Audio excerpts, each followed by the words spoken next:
What's up, folks? I am Coach Ty, back at you with another one. Today we've got our tricep breakdown video. So we're going through the anatomy, the research, and my exercise selection, as well as recommendations on reps, sets, volumes, so on and so forth. So here we go. The triceps brachii is comprised of 3 different muscles, hence the name tricep: the lateral, long, and medial heads. Now, all of them function as elbow extenders, so think push down type of motion or anytime you're pressing away from the body.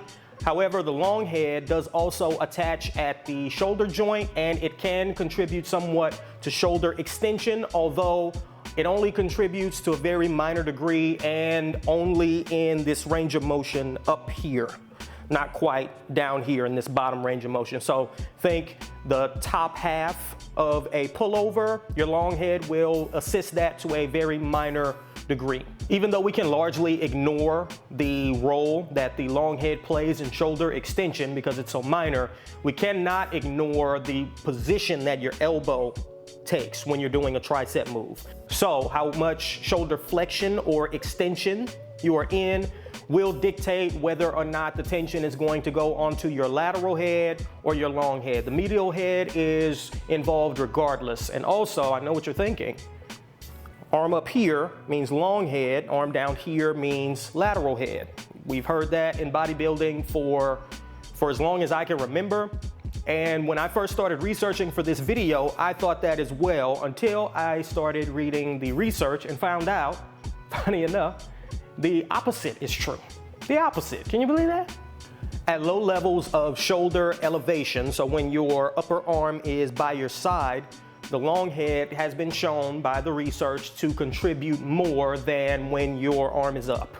The further up your arm goes, the more the lateral head and the medial head come into play. Now again, I even feel weird saying this because I've thought the exact opposite for many years, but that's research, that's science. You have to be open and willing to accept when you were incorrect about something. So I'm taking responsibility and saying that I was totally wrong. So in practice, the best way to train the long head is with moves where your upper arm is by your side. So tricep push downs primarily, and the best way to train the lateral head is with skull crushers and overhead extension like movements. Also, it should be noted that the long head is the only head of the triceps which is likely to experience stretch-mediated hypertrophy. I need to do this full stretch-mediated hypertrophy video soon so I can have one place for people to go that explains the concept. But this is why many people think that overhead tricep extensions only train the long head. But again, it seems like when this idea has been put to practice, it doesn't exactly work that way. I also want to note that there is some, I guess, disagreement on how well you can induce stretch-mediated hypertrophy at the triceps. Is stretch-mediated hypertrophy something that applies across the board to all muscles or only to certain ones? We're not exactly sure. We're learning more and more, but I'm going to give you exercises that speak to both things. So again, we've got all our bases covered. Research that has studied the effects of strength training on a muscle and how quickly that muscle recovers has shown that the triceps take quite long to recover from a bout of exercise. They are fast twitch dominant, so they damage quickly, they expend energy quickly, and they take a little bit longer to recover. But with that being said, that means we need to make use of techniques that will minimize muscle damage. So once again, this flies in the face of everything that I thought I knew before I really buckled down and started researching for this video amongst all my other body part guides. And it seems like stretch-mediated hypertrophy moves or exercises that have stretch-mediated hypertrophy in mind induce more muscle damage. So we have to be very careful with those kinds of exercises, and I would say keep the volume on those kinds of exercises to a minimum. And this also means that, again, techniques that minimize muscle damage while still allowing you to train the muscle are probably a good idea. So in that category, we can put things like partials. Once again, I never would have suggested this probably 2 months ago. I would never tell you to do partials, but This is some indication in the research that partials might be effective for a muscle like the triceps. Elastic resistance or accommodating resistance. Also, there's less muscle damage with those kinds of moves. And blood flow restriction, which I'm working on that video right now. Again, to summarize, we need to minimize muscle damage on the triceps so they can adequately recover so we can see consistent growth. So my tricep volume recommendation is right here. We're gonna do 1 to 2 sessions per week. Again, we need to be relatively modest with the volume because this is such a fast twitch dominant muscle. So only 2 sets per session. I'd say roughly 4 to 10 reps per set. And again, we want to cover all our bases. So 1 exercise with elevated elbows and then another exercise with your elbows at your side. Again, to put the emphasis on either the lateral or the long head, depending. And I would usually just do 1 move per session or 1 move from each category per session. If you do decide to do more volume here, what I would suggest is to use the last, I believe it's 2 or 3 exercises that I have in the exercise section, the partials and the banded push downs.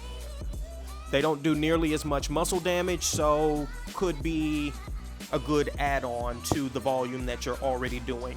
But again, with just this, you will see growth in your triceps consistently. Moving on to our exercise selection.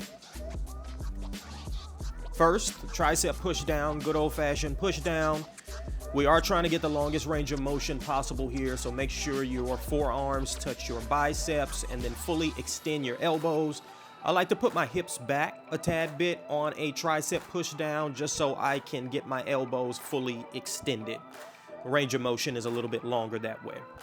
Rapunzel push down. So this one, you should keep your elbow only slightly elevated. So that rope should go just over your shoulder on each rep. And again, because it's only slightly elevated, this exercise will be a little bit more long head dominant.